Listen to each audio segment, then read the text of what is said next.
Okay, I'm here with 75% of the boy band project. Travis, Jesse, and Nick.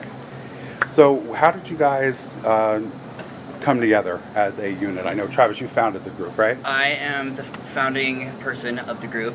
So basically, the short version of it is I did a show off Broadway for a long time called Altar Boys, and I kind of took the concept of that musical minus all of the Catholicism, and was like, there's something really fun that is not happening like in the entertainment world in New York and really anywhere, at least and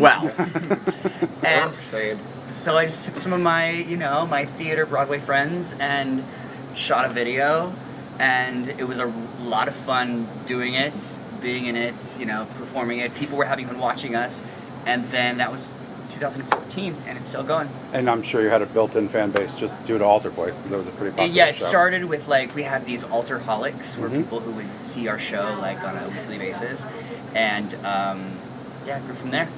Yeah. Jesse, when did you pop in? I joined the group actually beginning of this year. I was off doing a show, and Boyband Project slid into my DMs. Yeah. I was excited and scared.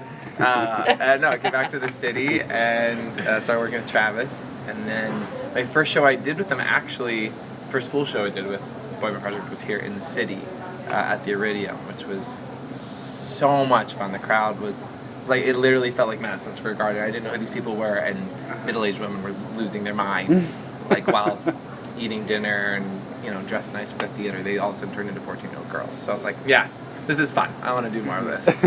And Nick, last but not least, the one with the perfect boy band hair right now. That's exactly. It took a while to. That's the only reason he's in the group. That's just hair. No singing talent whatsoever. We're in the promo shots just like this. Yeah, I'm one of the more recent ones added to the group. Just at the end of the summer, like August, September, right around there. Just because, like Jesse said, a bunch of us. We're still performers doing other things, so we need a lot of people to swing in and out of the group.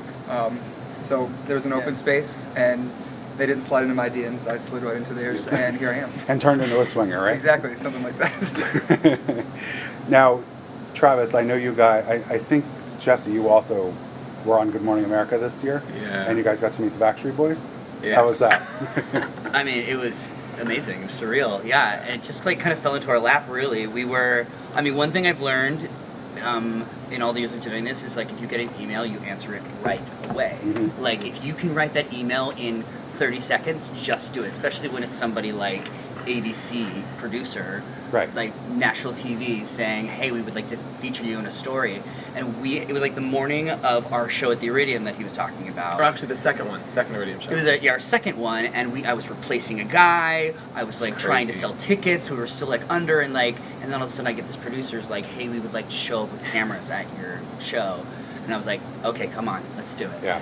And then they loved what they saw, and they decided they wanted us to come backstage and meet the Backstreet Boys. It wasn't initially going to be like that, but I think that they saw that we were oh, these guys are fun, and they have a quality that's good for Good Morning America, and so we did it. Did you guys know each other before you were in the group? No, I didn't know. You guys knew each other. Yeah, we knew each other, which is bizarre, because then he joined the group, and I saw an email, and I was like, Nick Metcalf? I know Nick Metcalf. This guy. That was awesome. Yeah, it always happens. It's really strange. I can't even. As far as finding people to do the group, it's very organic. I can literally see somebody and have them sing 2 words, and I'm like, oh, perfect. Okay, come on, let's go. And with both of them, it was immediate. They were just boom. What is your favorite song, each of you, to perform? And do you each have a solo? And if you don't, why not? No. Well, put Travis on the spot. It's a Christmas show. Yeah, put me on the spot. What is my favorite song? I really like singing I Want It That Way, because it's a song that everyone loves immediately. They're oh, you just oh my god, as soon as we start that guitar intro. Yeah. I would agree. That would be the first classic song that jumps to mind. But since Travis took it, I actually really like doing Story of My Life by One Direction for 2 reasons. One, it's One Direction. I have a solo in it, so I love that. But also, whenever we do college gigs, like they'll love the Backstreet Boys, NSYNC stuff, but then we hit those 2 One Direction songs, and they go crazy. Like they rush. Suddenly they're like at the edge of the stage, like it's a mosh pit. There could be like 40 of them, and they're still like. It's like we turn into One Direction at that point. Yeah. So there's something really cool about seeing the way that certain songs affect people, and it's so much fun to do that and have them join us essentially. Depends on your audience. Like Right. when we do colleges, we'll sing like a Hanson song, and it's literally like crickets. They're like on their phones, and then the next song is "What Makes You Beautiful" by One Direction, and they're literally like throwing their losing phones, their taking mind. their shirts off, like It's crazy. wild. Losing their It mind. is like, it's not like it's unlike anything else. Yeah. It makes it worth it. Yeah, it does. What's it like to get that reaction? I mean, It's- depends, I guess, what the shirts come off. Depends who they come off of. Yeah. True. What's Fair. it like? Or do you mean, feel it's- like a rock star or a boy band star? You really do. I mean, it's really cool. Yeah, I think that the cool. I mean, yeah, you do feel like a rock star, but I think what's even cooler is like we know we're not rock stars. They're not freaking out because like, oh, it's Nick and Jesse and Travis. Like they're freaking out because their attachment to the song. Right. So it's really cool to see the way music affects people, and then how we can be a part of that effect on people. And so these college kids who literally have never seen us before, after watching our hour-long show, are suddenly at the edge of the stage, like trying to grab our hands, wanting to take pictures with us because we connected to something in them that was meaningful, and that is what feels really cool. Yeah. That kind of like makes that emotion they have with that song, that they put that on us, and that makes us important to them. Like like you said, like we're just like regular dudes, but they're like they're like waiting at the end to get autographs and to take pictures with us. Sometimes we have to be like, okay, no more pictures. We gotta because, like, go. we have to leave now. Yeah. People that they wanna go eat have pizza. never met.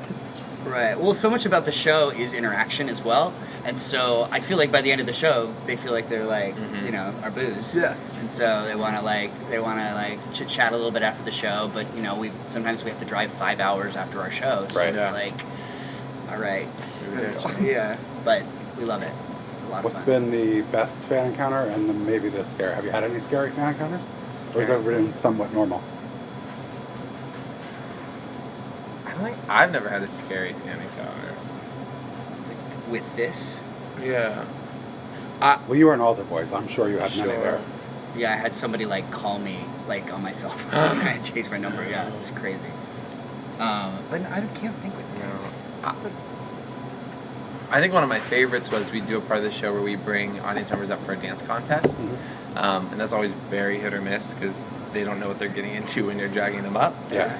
And this one time we did it, and I picked this girl, and as we were walking up, I was like, so you like to dance? She was like, no. Like, no, I'm not even good. And I was like, you can do it, and like tried to hype her up. Yeah. And by the end of the dance contest, she was going all out. Do you remember that? The girl, her girlfriend was like, take her, pick her. Yeah. By the end of it, she was going all out and literally said to me, she was like, was that good? Did I make you proud? Like, and that was pretty awesome for her to go from being like, I can't do this, to then just out willing to look crazy.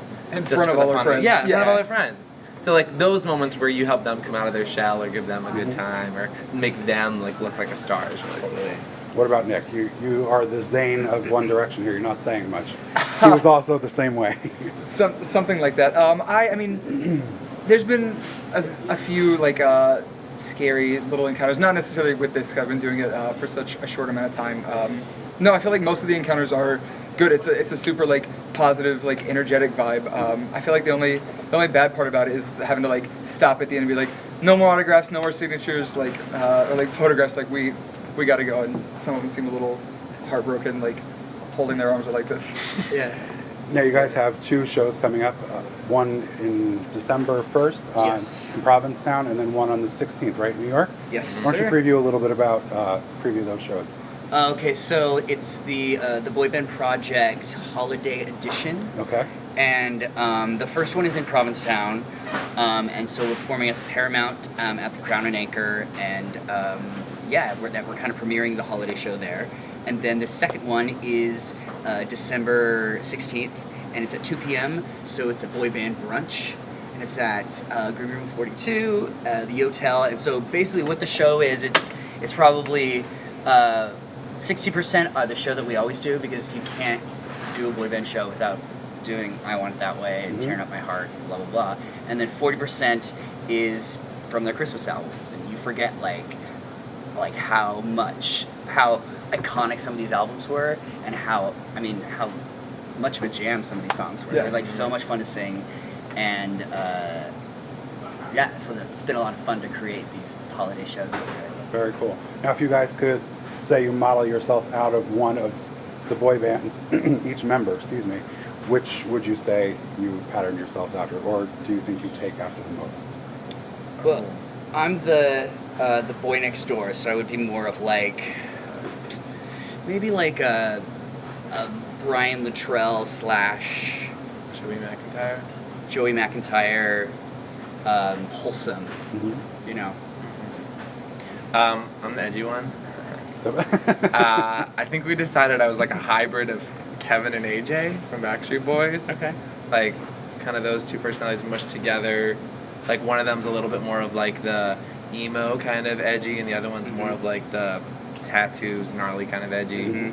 So somewhere in between there. It's definitely like a Donnie. Which I is see like no tattoos. Oh yeah. Donnie Donnie Wahlberg. Wahlberg. Yeah, for sure.